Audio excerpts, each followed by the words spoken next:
Okay, hi guys. I'm just gonna do what I always do and start off by answering some questions. Question 1. Explain the concept of assumed similarity, how it works, and what are some of the related concepts involved. And give an example of when either you have to use this concept in your life or have been impacted by someone assuming similarity with you. Assumed similarity is when someone assumes everyone is similar. This seems harmless at first, but it can have some serious implications. Some of the best businesses have a diverse range of cultures that keep new ideas and perspectives flowing. People who view everyone as similar tend to ignore people's differences, and this can obstruct that flow of ideas, which stops positive change from happening. For me, I've probably been guilty in the past of this. I assumed that most people were similar to me, but I got rid of that mindset really fast because it blocked me from really connecting to people. The text says the definition the text gives is basically thinking that people are all basically similar. This denies cultural, racial, ethnic, socioeconomic, and many other valuable, insightful differences. On to the second question, discuss rites of initiation into at least one of the cultures you wish to belong. What is the rite? How does it occur? Be sure to use the language index. Okay. One of the cultures that I would like to join is martial arts. One of the rites of initiation is a white belt. This symbolizes your status as a newbie. As you progress, there will often be a demonstration of the skills you learned, and if the instructor is satisfied with your progress, you are rewarded with a new belt color, which represents that you have moved up to another level. The book describes this process as follows. The non-member becomes a member, the new member becomes a full member, and individuals rise in terms of responsibility and influence. On to question 3. Review the divergent culture characteristics discussed in the chapter. Define at least 4 of them and explain how they work and cited in the text in your explanation. And use personal examples to illustrate how you've experienced them.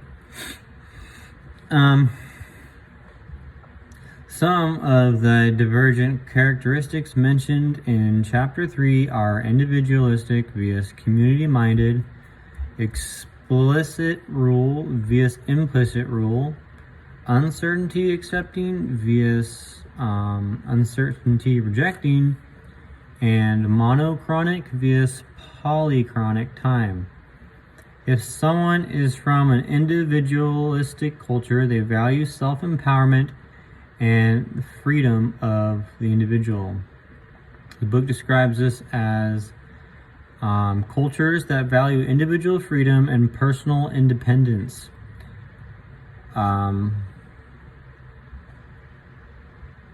And basically, the community-minded or collectivist culture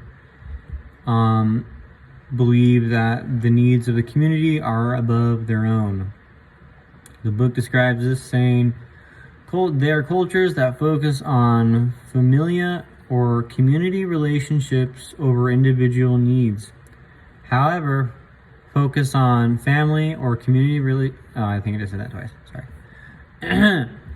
Implicit is where the rules are clear. The book says cultures in which the rules are clearly communicated so that everyone is aware of them.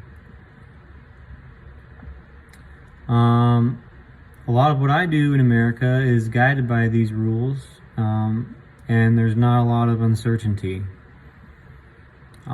Implicit is when the rules aren't so clear. The book says that these are cultures in which rules are often understood and communicated non-verbally. So I guess they are clear, but to people part of that culture.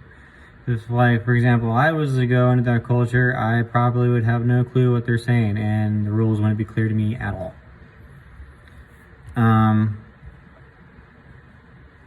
There is uncertainty accepting is prevalent in the United States, and uncertainty rejecting is where others, like Arabian culture, want everything to be clear. Monochronic time is when everything has a set time, like business or leisurely activities are separate. In monochronic time, everything has its own specific time. Oh, the book says everything has its own specific time. Time has a specific value that can be lost or gained, and interruptions are to be avoided. Everything has its own specific time. For example, when I'm working and cannot play on my phone or do anything personally fun when I'm at work.